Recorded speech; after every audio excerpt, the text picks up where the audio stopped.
Kaulah Rabbi, cahaya ilahi. Wahai Allah Rabbi, jaga guru kamilah pendosa yang harapkan cinta. A'udzu billahi minasyaitonir rajim. Bismillahirrahmanirrahim. Alhamdulillahirabbil alamin arrahmanir rahim maliki yaumiddin. Iyyaka na'budu wa iyyaka nasta'in ihdinas siratal mustaqim. Siratal ladzina an'amta 'alaihim ghairil maghdubi 'alaihim waladdallin. Rabbighfirli. Amin.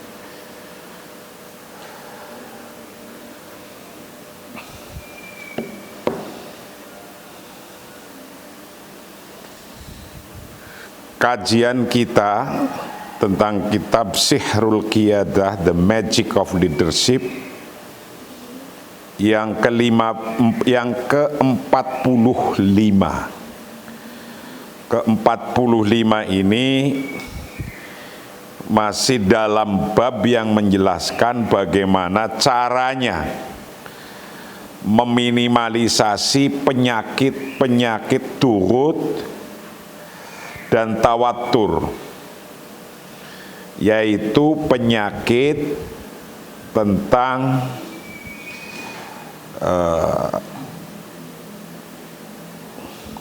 depresi, stres, dan ketegangan. Seorang pemimpin, mau RT, RW, camat, lurah, bupati, gubernur, presiden, menteri, ketua PBNU, ketua organisasi-organisasi sosial apapun, dalam kehidupan ini ada at-tawatur wad-dughut, ada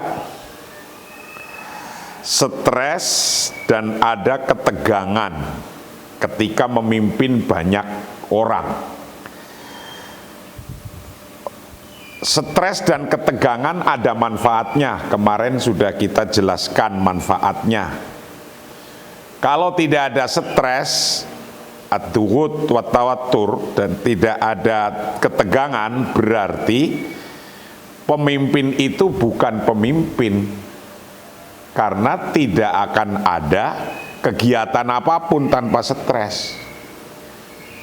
Yang membuat stres karena punya ide-ide besar untuk bagaimana bisa dilaksanakan ide itu dan bisa menghasilkan sesuatu karya monumental besar. Nah, itu manfaatnya stres di situ.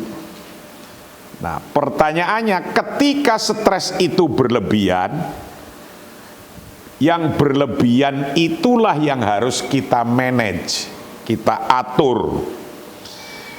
Maka kemarin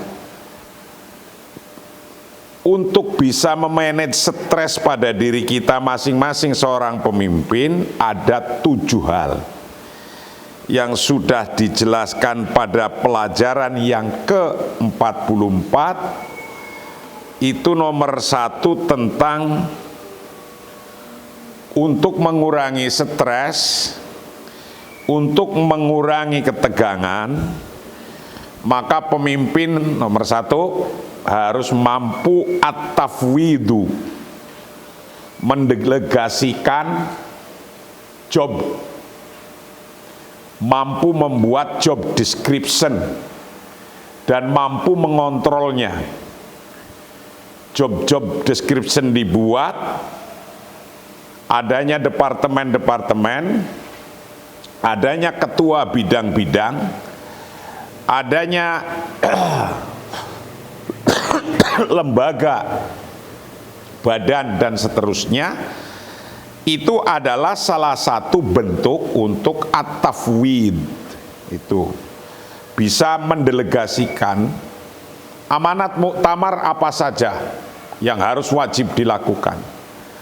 Dilakukan sendiri tidak mampu. Ada berapa ketua dan sekretaris dalam harian? Nanti dikontrol oleh suriyah, pengawas, dikontrol pekerjaan kita. Nah, seorang pemimpin, Anda semua kita ini harus mampu at-tafwid, as-saksul ladzi yatmahu ayakuna qaidan fa'alan yajibu ayata'alama fit tafwidil fa'al.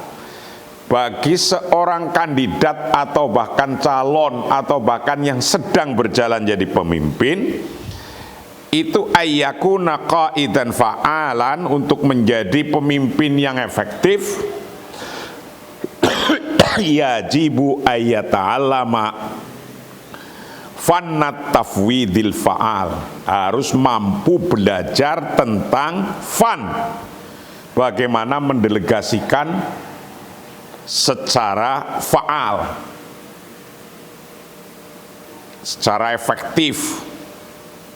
Itu nomor 1. Nomor 2, at-tanzim. Seorang pemimpin harus bisa mengorganizing, tanzim. Jadi jangan gedabrah begitu, apalagi nggak ngerti amanat Munas, nggak ngerti. Kalau misalnya organisasi yang tertinggi itu Munas, amanat Muktamar nggak ngerti, apa yang harus dilakukan ke depan 5 tahun nggak paham, itu yang berbahaya. Jadi tidak hanya cukup orang itu pandai retorika, pidato, tidak cukup. Seorang organisatoris harus mampu dan tahu apa yang harus dilakukan dan dikerjakan dan dicita-citakan. Kalau tidak, 5 tahun hilang tanpa ada bekas. Alhamdulillah saya itu jadi sekjen PBNU, dapurnya PBNU 4 tahun. Kita punya target harus punya universitas, 27 terlewati universitas. 4 tahun, yang awalnya 1 aja sudah susah.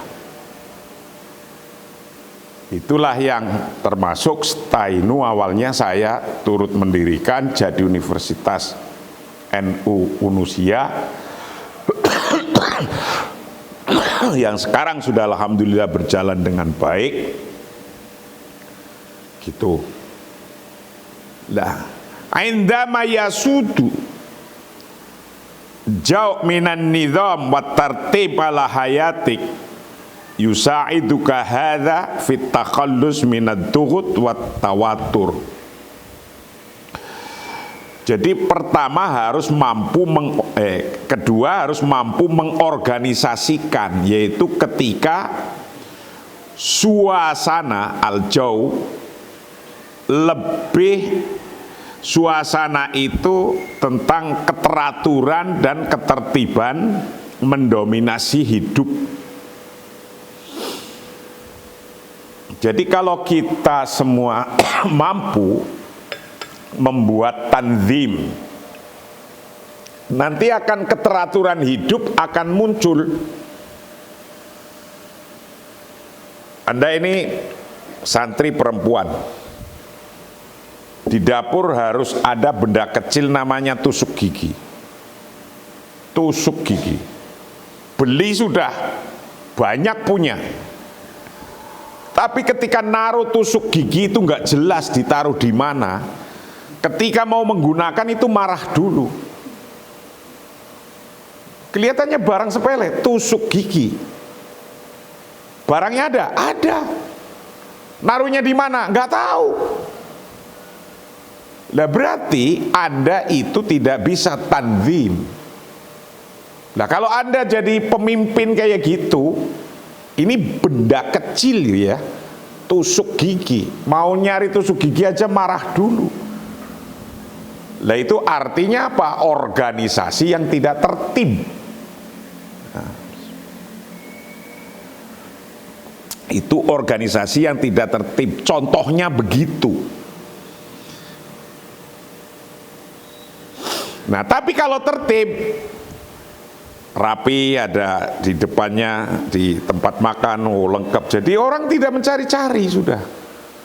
Begitu pula ngelola sebuah organisasi besar atau ngelola negara, sama.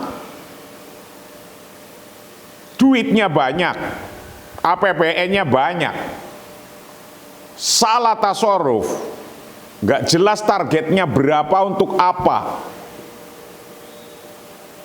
Sudah agak lagi susah, COVID misalnya, membeli vaksin aja begitu mahalnya, vaksin sudah dibeli, yang divaksin susah, orang pada lari-lari nggak mau, misalnya. Apa yang harus dilakukan ketika demikian?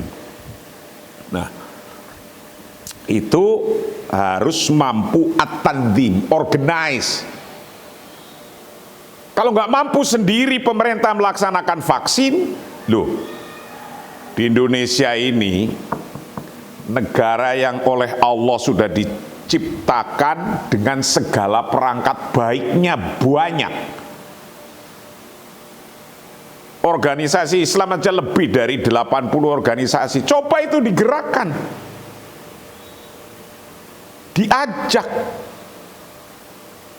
itu akan memudahkan untuk mengatur problematika kehidupan politik, sosial, dan segalanya. Hanya orang yang bisa memandang semacam ini, kemudian rakyat merasakan ringan. Tapi jika tidak, sudah capek kerja-kerja ini itu masih kena tuduh ke kanan ke kiri. Lah, apalagi ketuduh nggak ada manfaatnya itu vaksin, wah lebih dahsyat lagi tuh.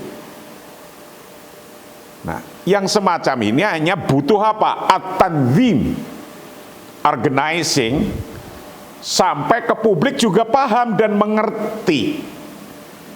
Publik tidak paham dan tidak mengerti, pasti akan menolak. Itu nomor 2. Nomor 3, yang bisa mengurangi depresi dan tekanan dalam seorang pemimpin, baik presiden atau apapun, itu al-jamaiyah wal amal biruhil farik.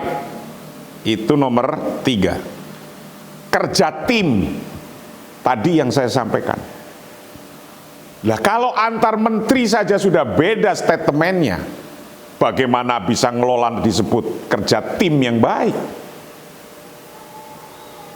Nah, kalau sudah antar bangsa sudah berbeda pendapatnya, bagaimana untuk bisa mengajak, ayo bareng-bareng kita vaksin? Kekuatan yang ada itu bisa diajak bersama. Kalau pimpinannya sudah beda pendapat, yang dibutuhkan di sini seorang pemimpin harus mampu menggerakkan al-jamaiyah. Apa itu al-jamaiyah? Kerja tim. Susunan kementerian udah jelas. Ada presiden, ada menko-menko. Di bawahnya ada menteri-menteri. Lah, kalau satu menko dengan menko yang lain saja sudah beda cara pandangannya, itu yang salah adalah pemimpinnya. Kenapa tidak bisa menyatukan pandangannya? Nah, ini. Jadi yang harus take over tanggung jawabnya adalah pemimpinnya. Lihat menko-menko itu sama enggak? Tidak sama, ya pecat aja ganti. Berarti dia tidak mau hidup al-jamaiyah. Di sini al-jamaiyah atau awal amal biruhil fariq adalah kerja tim. Kerja tim itu harus ada ruang tasamuh. Ruang tasamuh itu ruang untuk kalau kelebihan dikurangi, kalau kekurangan dilebihi, ditambahi. Ada ruang untuk diskusi. Jangan mentang-mentang benernya sendiri, argumentasinya sendiri, menjalankan sendiri aja nggak mampu kok. ini. Nggak bisa mentang-mentang dalam kerja tim. Wal amal biruhil farik. Ini yang nomor 3. Nah sekarang nomor 4. Untuk mengurangi duhut wa tawatur seorang pemimpin agar jangan sampai kena penyakit stres dan depresi. Indonesia itu 280 juta penduduknya, luasnya, kepulauannya, isinya segitu banyaknya untuk dimakan oleh penduduk 280 juta itu masih lebih. Tapi kalau ada satu orang yang rakus, itulah yang akan bisa menghabiskan 280 juta bagiannya, itu akan habis pada satu orang yang rakus.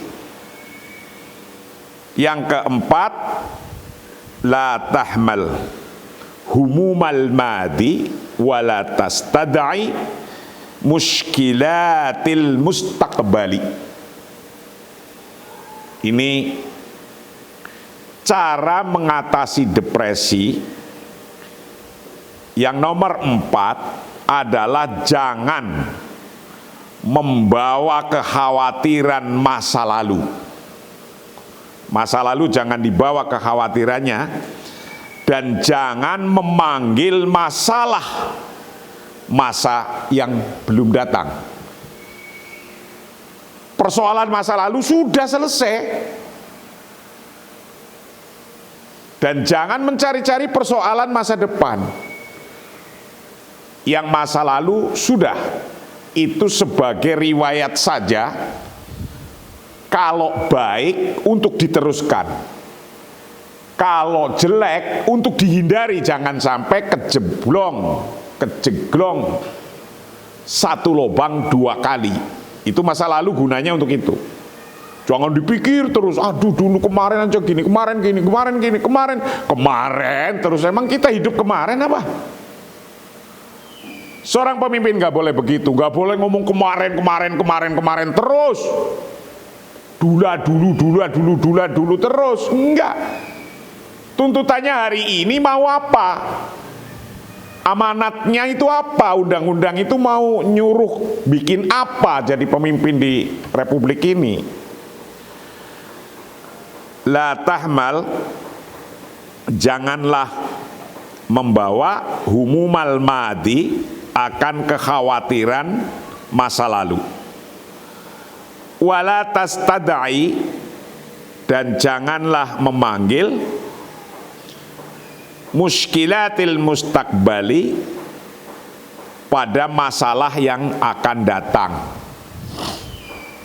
Cari-cari masalah yang ke depan ini, wah nanti, jangan nanti ya nggak akan ngapa-ngapain kalau Anda udah mikir ntar nanti.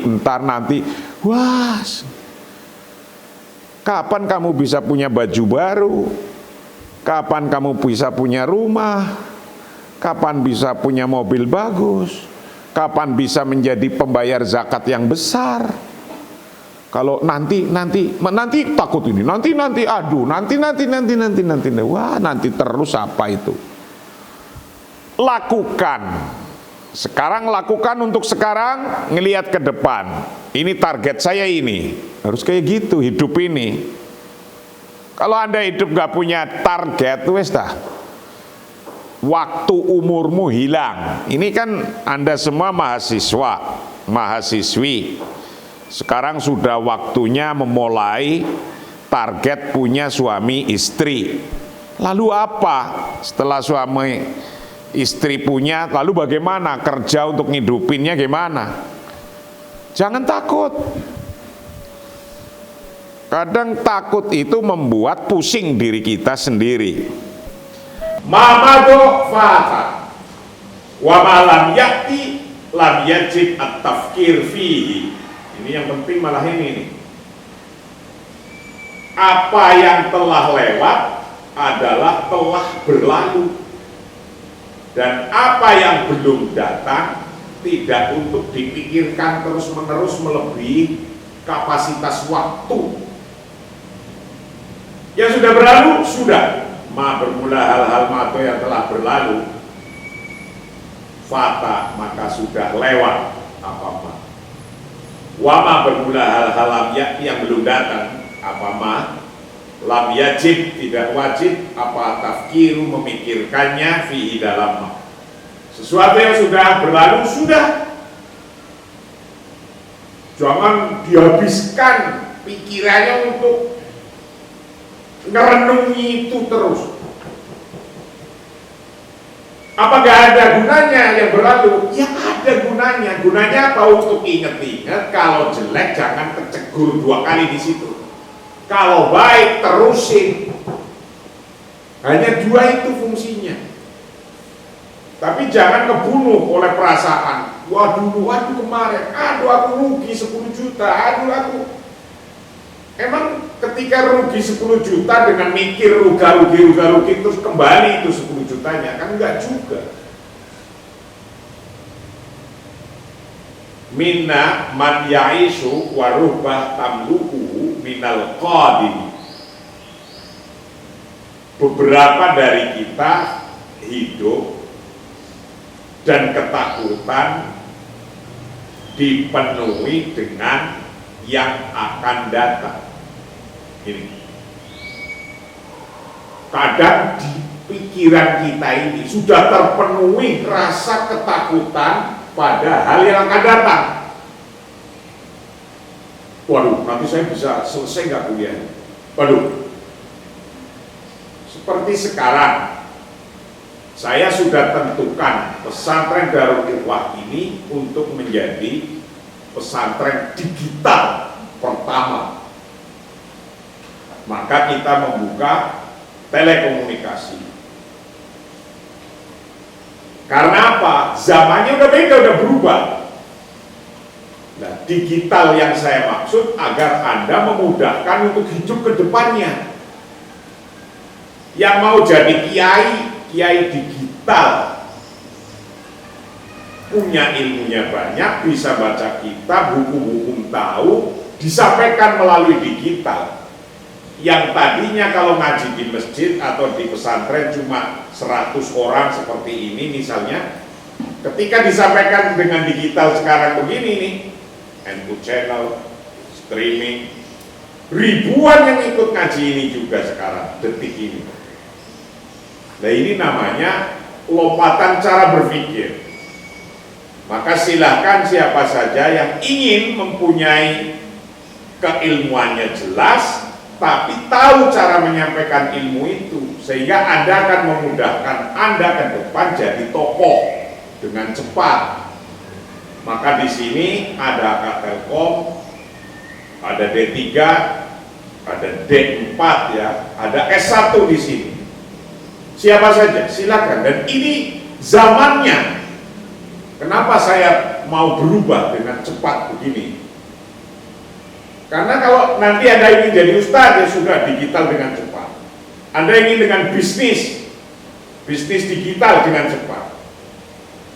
Alhamdulillah pesantren ini sudah mempunyai beberapa usaha digital yang nanti Anda ini karyawan atau para developernya tak undang ke sini, bagaimana mendidik Anda jadi orang digitalis. Kita itu sudah ada e-kampus, sudah ada run system yang bisa kerjasama dengan pesantren ini. Nyari uang nggak terlalu susah-susah amat kalau tahu caranya. Dan di sini ini letaknya. Latah mimu mana tadi? Minna dari kita, mana ada orang yang hidup siapa man warubah tamduhu minal qadim.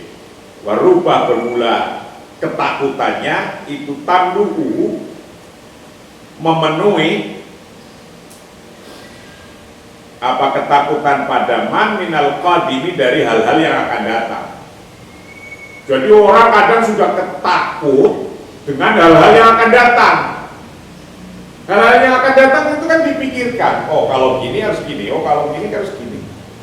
Nah karena saya memikirkan hal-hal yang akan datang ini semua dipengaruhi oleh digital dengan cepat, saya harus segera berubah. Dan saya sekarang sudah berubah.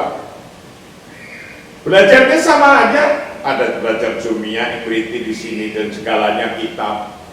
Tapi dengan kita cara memberikannya secara sesuai dengan zamannya, minimal kita 10 or one step ahead, 10 atau 1 langkah lebih maju itu.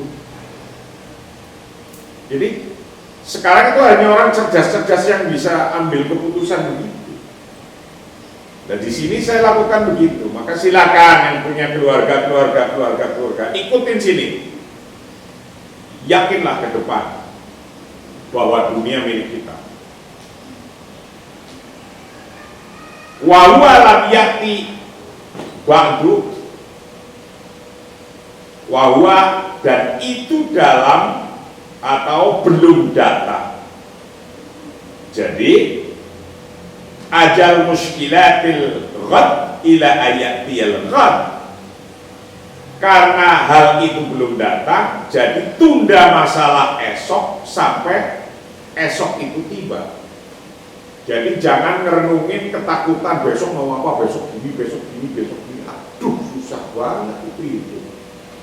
Mau jalan aja ketakutan itu, mau nggak, umurnya mau nikah nggak nikah karena nggak punya duit, karena ketakutan itu. Besok mau apa, besok mau apa. Saya dulu nggak pernah punya rasa takut sampai hari ini, saya nggak pernah punya rasa takut. Ketakutan saya hitung sendiri, ketakutan saya taker sendiri. Ketakutan saya itu saya minimalisasi sendiri. Selesai kalau itu. Wahwa bermula ketakutan masa datang itu lam yakti, tidak datang waktu setelahnya. Dan ajl, tundalah muskilatil ghad, persoalan-persoalan masa yang akan datang, ila ayat dia, sampai datang apal ghad, masa yang akan datang, masa esok. Jadi gak usah dipikirkan kesulitan dari esok, sekarang nemen-nemen wis menuai. Jangan terlalu nemen-nemen mikirin kesulitan yang terjadi aja belum, wis ketakutan. Pokoknya aku pacaran begini, terus mau makan apa, wong kelihatannya kayak gitu. Kan paling kayak gitu itu mikirnya kan kamu kan. Wah ini kira-kira bisa nyari duit apa enggak ini makhluk kayak gini, kloyang, udah kurus. Saya yakin itu di antara perempuan-perempuan ini kalau senang kamu ini, senang di hatinya itu otaknya mikirnya gitu. Ini anak ini bisa nggak ngasih makan gua nanti ini? Saya yakin itu. Lah, saya ilmu kayak gitu tuh udah hilang duluan. Saya percaya sama Allah, Allah akan kasih rezeki saya. Sudah cekrek nikah selesai, punya anak banyak. Begitu. Jadi jangan mikir besok ini, waduh besok ini makan apa? Besok harus besok. Jangan ditunggu besok itu. Dilaksanakan aja. Laksanakan tung. Sekarang melakukan apa? Terus detik ini apa, detik entar apa, detik ini sudah tahu-tahu. Kita nggak terlalu mikir. Alhamdulillah pesantren di Jakarta ini insya Allah sampai somo-somo ini nanti. Somo-somo. Insya Allah kita pergi terus. Coba. Padahal nih ya, ini sesungguhnya ya, tempat tidurmu itu di pesantren sini itu setiap satu orang tempat tidurnya 20 juta. Itu aja kalau kamu tidurnya melungker kayak gini. Kalau selonjor 40 juta. tempat tidur modal ini, ya, menunggang 20 juta. Nah itu duduk segitu itu 20 juta itu. Lonjong 40 juta. Ayo dari mana ya? Pusing kan ya, bukan? Nah, jangan pusing. Pokoknya bekerja aja. Tung. Saya tahu alhamdulillah ya Allah. Saya memulai dari tahun 80-an mendirikan pesantren di Bekasi. Sekarang pesantren di Bekasi sudah jalan. Ada santrinya, ada kiainya, tanahnya ya alhamdulillah tambah. Mendirikan di Jakarta, mendirikan lagi sekarang di Bogor, dan ini dalam waktu dekat ini saya buka lagi di Depok. Di Depok sudah ada bangunannya, sudah ada ini. Karena apa? Saya nggak pernah mikir yang berat-berat, mikir yang ringan-ringan aja, yang bisa dan mampu. Kalau berat malah berhenti. Jadi berpikirlah yang enteng-enteng, senyum. Dan ini, maka tundalah muskilatil ghad ila ayatiyal ghad. Tundalah kemuskilan, problem-problem esok untuk hari esok, jangan problem esok dipikirin sekarang. Itu yang nomor 4. Yang nomor 5, unggur ila nisfil kubil mamluk. Ini penting banget nih. Cara kita berpikir, lihatlah cangkir setengah yang penuh. Nih, cangkir diisi setengah, yang penuh setengah. Nah, kalau kamu itu ngelihatnya cangkir ini isinya setengah ini, setengah, yang dilihat yang setengah aja. Yang setengahnya kan gak ada isinya. Lah kadang itu orang lihat problem, ketakutan itu seluruh cangkir ini. Jadi jangan hidup ini dilihat masalah semua, jangan. Senengnya juga harus dilihat, dinikmati. Jadi senengnya hidup juga harus dinikmati. Nah kalau dilihat seluruh ini masalah semua, secangkir ini, waduh gak bisa bangun dah, pokoknya kamu ketakutan terus hidup ini.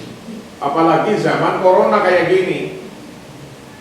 Waduh nanti makan apa besok, apalagi ini, apalagi. Sudah yang penting bergerak aja, bergerak. Lihat yang masih kosong. Ibaratnya yang sudah penuh setengah saja kan bukan merupakan problem semua. Jangan dilihat problem semua. Itu. Orang yang salah kalau melihat problem semua, sudahlah, matilah nanti, diem itu, gak ngapa-ngapain. Unggur, lihatlah, ila nisfil kubil mamluk, setengah cangkir yang penuh. Yang dilihat kalau ini ada masalah, lihat masalahnya aja, kalau bisa masalahnya kecilin lagi. Apa bener sih masalah itu segede itu? Di sini letaknya. Orang kecil, orang berpikiran kecil, melihat masalah kecil pun jadi besar. Kalau cara berpikirnya kecil. Tapi kalau berpikirnya besar, ngadepin masalah besar akan menjadi kecil masalah itu. Karena kalau kita cara berpikirnya besar, ada masalah dianggap oleh orang banyak, oleh yang dipimpin oleh kita, besar ini masalahnya. Dilihat dulu, pretelin, kecilin dulu masalahnya. Oh ini bisa, jalan keluarnya ini, gini. Oh tinggal segini kok masalahnya. Apa beratnya? Itu kadang-kadang kita itu karena punya pikiran kecil, ngelihat masalah kecil jadi besar.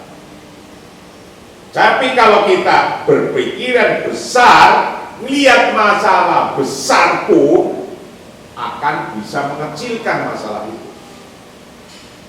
Nah ini, lihat caranya gelas yang kosong. Jangan dilihat segelas itu problem semua. Wah, suara ngomong-ngomong ini. Lakin al-ijabiyat tawakuf amamal asya al-hasanah. Nah ini penting.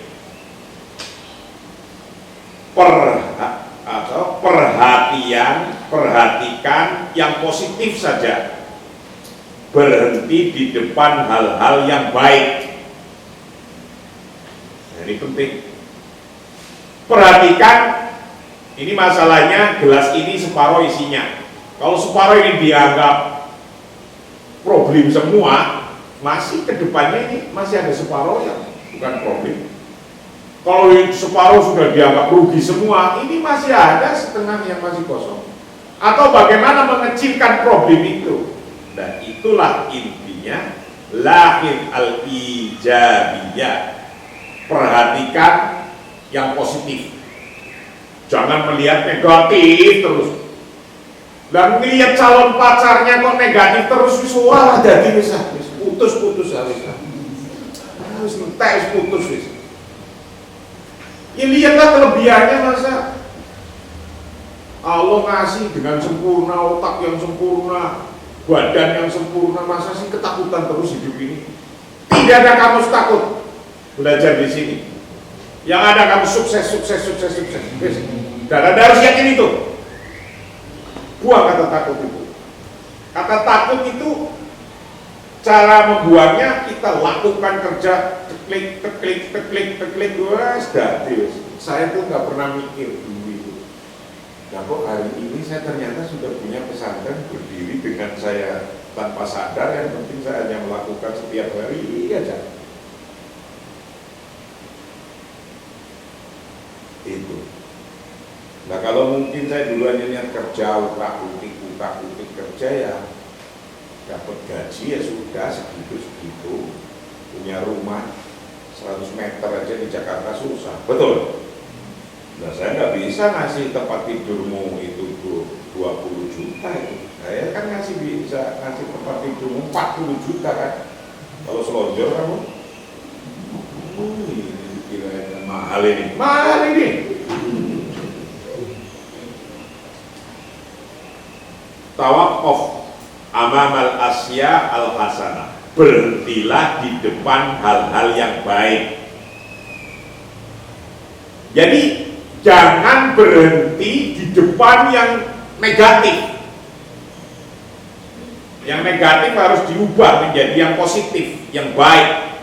Jadi nanti semangat terus, setiap bangun tidur semangat. Saya itu bangun tidur semangat terus.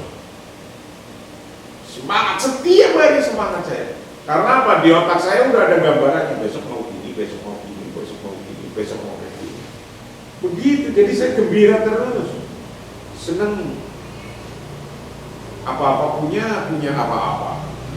Ya kan? Anggap harus,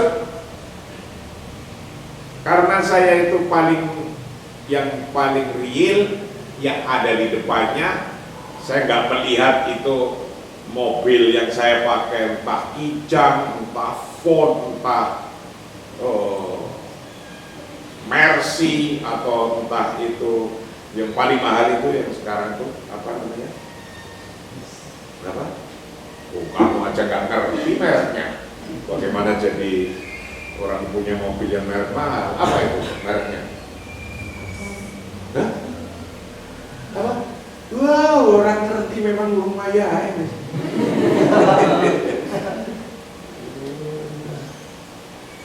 Ya udah, dilihat dulu mereknya apa. Besok taruh lagi di depan sini ada Cadillac. Tuh.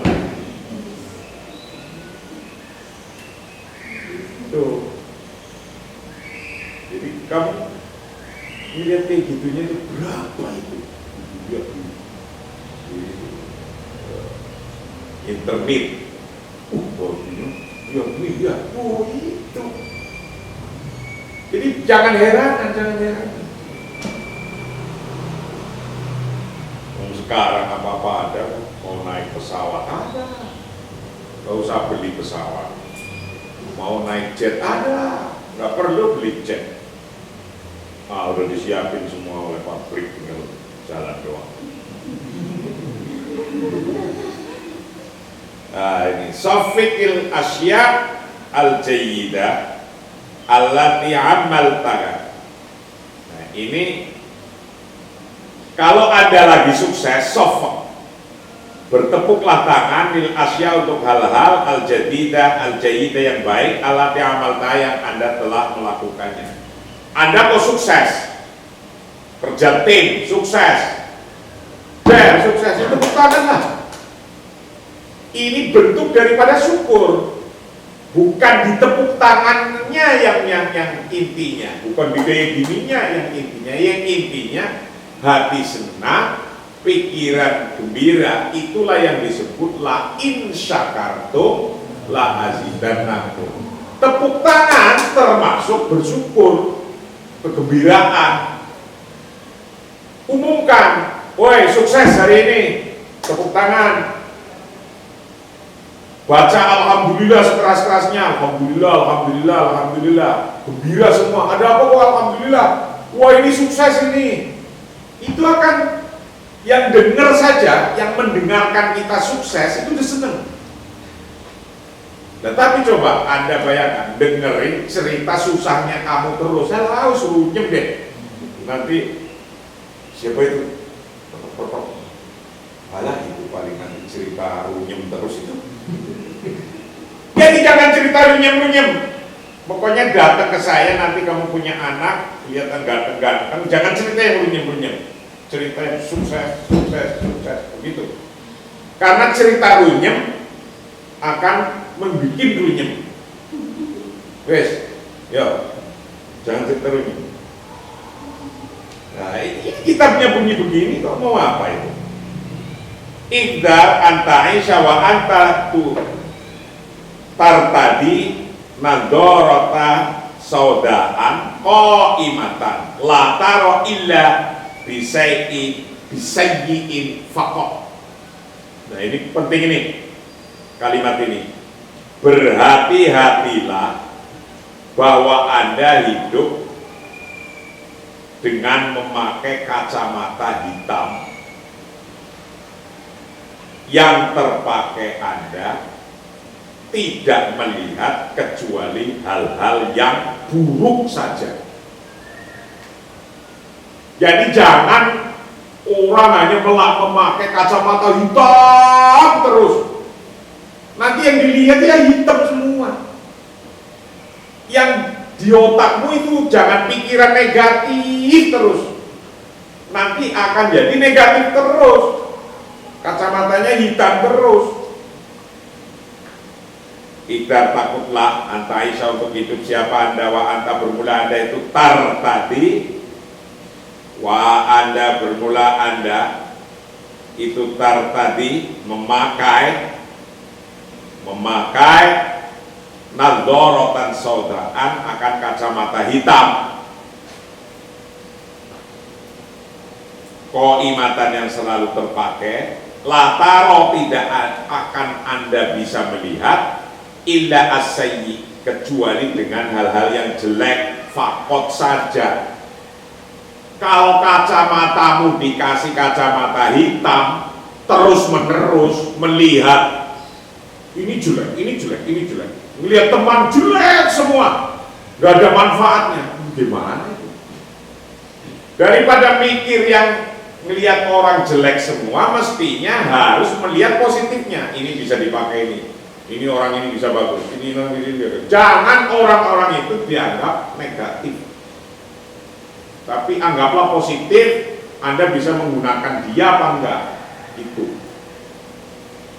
Ini nomor 5. Nomor 6, ta'alam fannat tanafus. Nah ini kalau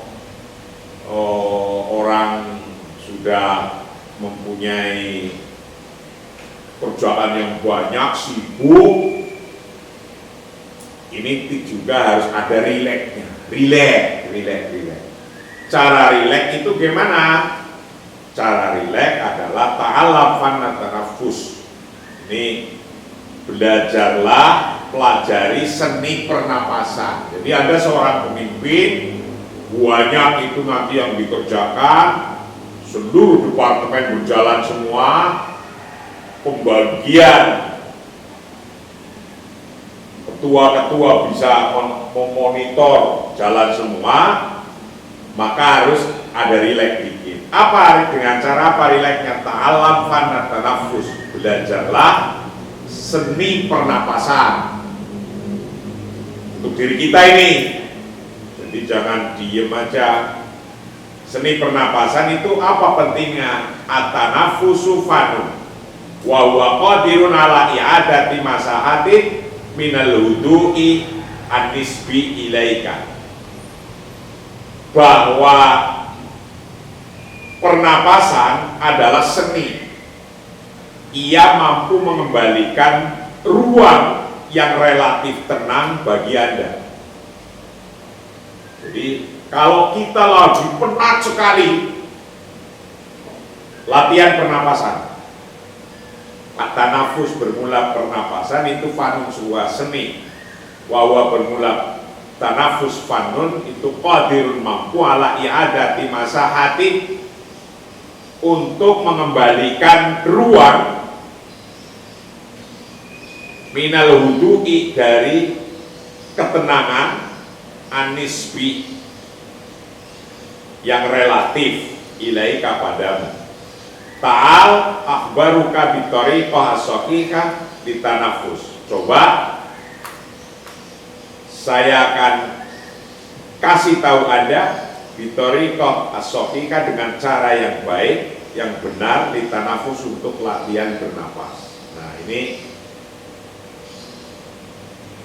nomor 6, bagaimana Anda itu kalau mempunyai persoalan, nah itu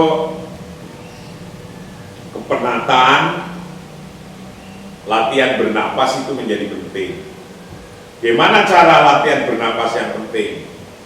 Ini ada 4 step, ingat-ingat.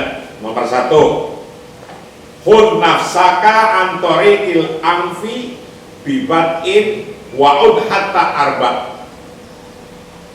Khud, ambillah nafsaka pada nafas Anda, antorikil angfi dari melalui hidung, bibut'in dengan perlahan-lahan, wa'ud dan hitunglah hatta arba' sampai 4. Nah, kalau Anda lagi benar-benar penat nih, tarik nafas. Ayo coba sekarang latihan.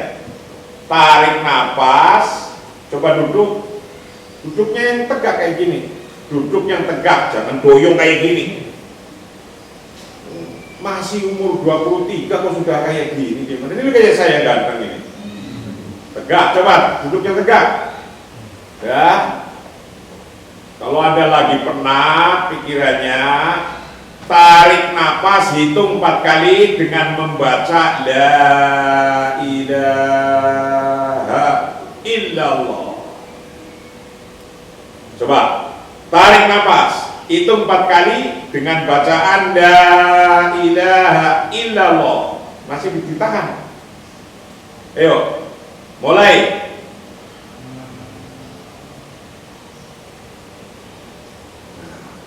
Nah, stop. Ulangi lagi. Hitungan 4 kali dengan baca La ilaha. La ilaha.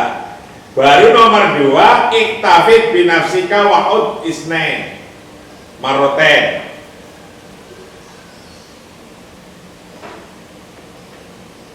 Tahan, iktafid tahanlah binafsika pada napasmu, wa'ud dan hitunglah 2 kali.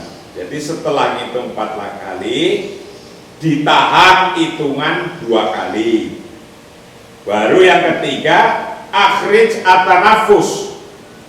Akhrij atanafus, keluarkan napas Anda, bibut'i dengan pelan-pelan, minal fami dari mulut, wa'ud dan hitunglah 7 kali, 8 kali dengan baca la haula wala quwata illa billahil aliyyil azim. Kalau sudah gitu, karrar hadzal amr li muddati 10 marrat alal aqal. ulangi perintah ini setidaknya 10 kali. Nah, kalau Anda lagi pusing, susah nih, siapa saja yang mengikut ngaji ini, coba ayo latihan. Duduk yang baik. Set. Ambil napas dengan hitungan 4 kali. Dengan di dalam otak dan pikirannya mengatakan kata-kata la ilaha. Oke. Baru tahan la ilahanya 4 kali, anunya apa? Hitungan 4 kali la ilaha. Tahan, iktafid binafsik wa'ud marratain. Kemudian tahan hitungan 2 kali. Baru keluarkan, dihitung 8 kali pengeluarannya dengan mengucapkan illallah. Nah, coba sekarang yuk. 1, 2, 3, tarik nafas.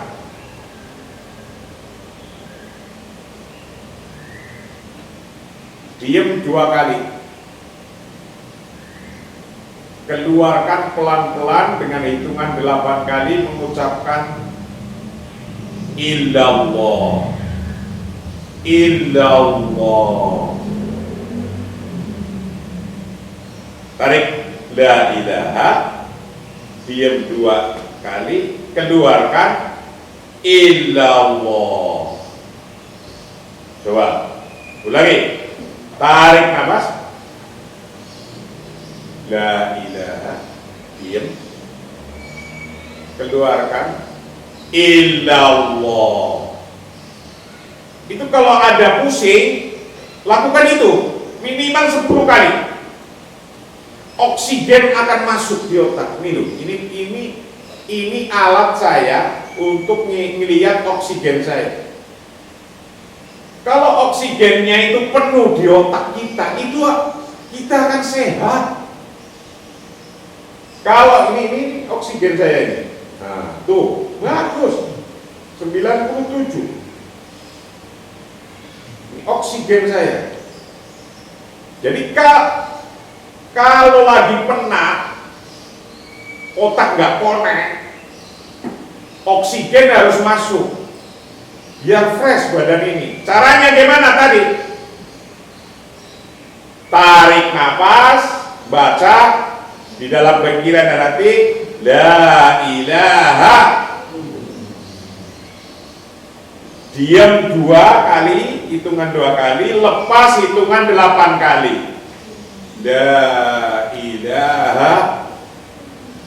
La ilaha. Tapi gak usah ngomong, di hati aja.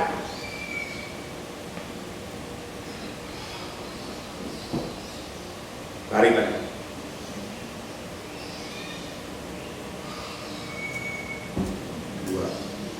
8 kali illallah. Nah, ketika orang lagi stres kayak gitu, mau gugup, mau memutuskan, mau bilang iya apa tidak, itu sudah kadung ditunggu, kalau enggak marah-marah terus. Dalam kondisi begitu, nah itu saya bagus nih. Tuh. Karena apa? Saya gunakan kalau lagi kira-kira ada tekanan-tekanan apa, la ilaha illallah. Dan nanti kalau sambil la haula wala quwata illa billah, terus ngono tok itu jadi orang hebat itu. Nomor 7, ngurangi stres. Nomor 7 adalah mari sutamarin riyadiyah. Lakukan latihan. Lakukan latihan. Yajibu antakuma binasyatin badaniyin yazilu angka tautiruka waduhutuka. Anda harus melakukan aktivitas fisik yang menghilangkan ketegangan dan tekanan Anda. Harus ada aktivitas fisiknya, olahraga, jalan, naik sepeda. Yajib wajib antakum hendaknya ada siapa ada untuk melakukan binasatin badaniyin dengan melakukan olahraga secara badan yazilu yang bisa menghilangkan angka darimu, menghilangkan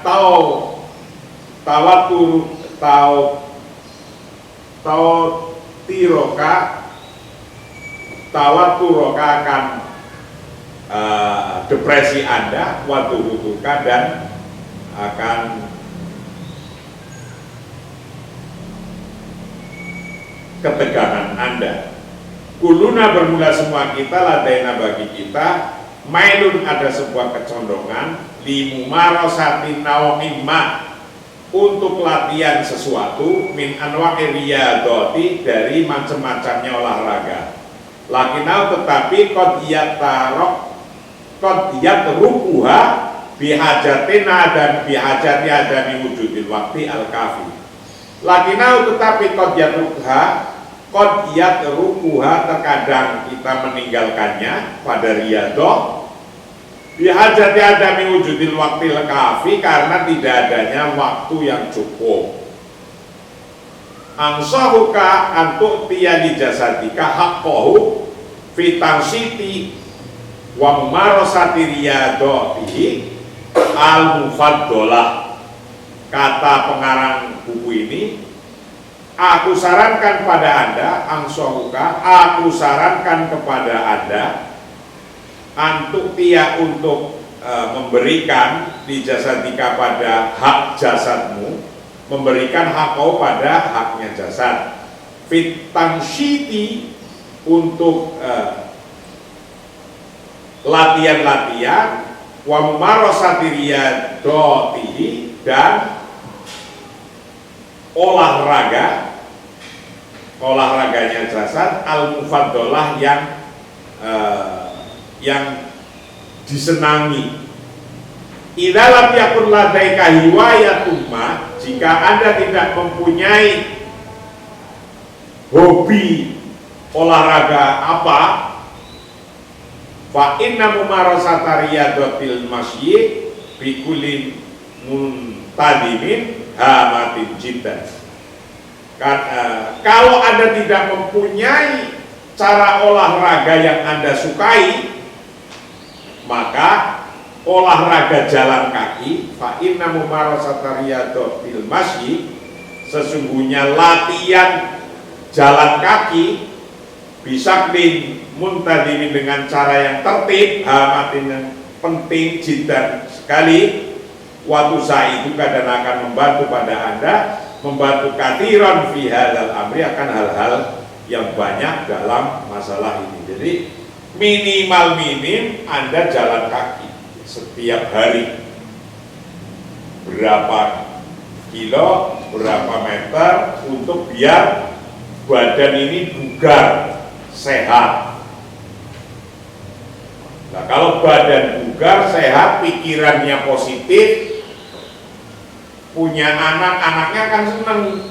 Coba kalau punya anak, keluarga Anda, anaknya lihat bapaknya mulutnya tambah 2 cm terus, ini bapak punya duit apa enggak sih, kayaknya pusing terus itu.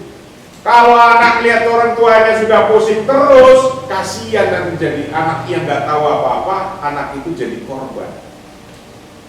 Mungkin korban peminderan, kegembiraan nggak ada, kesenangan nggak ada gitu. Jadi orang itu yang bisa senang terus gitu, dengan anaknya senang, dengan istrinya senang, wes beres lah, dengan santrinya senang. Apa Anda merasa takut hidup di sini kemudian merasa nggak akan makan besok padahal bayar pun walaya jadi sulat dari jelas ini? Kan nggak ada ketakutan nggak makan kan? Nggak ada. Saya aja senang terus kok. Saya nggak pernah merasa punya ketakutan nggak bisa ngasih makan Anda. Itulah optimisme yang harus dibangun dalam hidup, dan itulah kepentingan cara berpikir seorang pemimpin. Allahu a'lam bishawab. Assalamualaikum.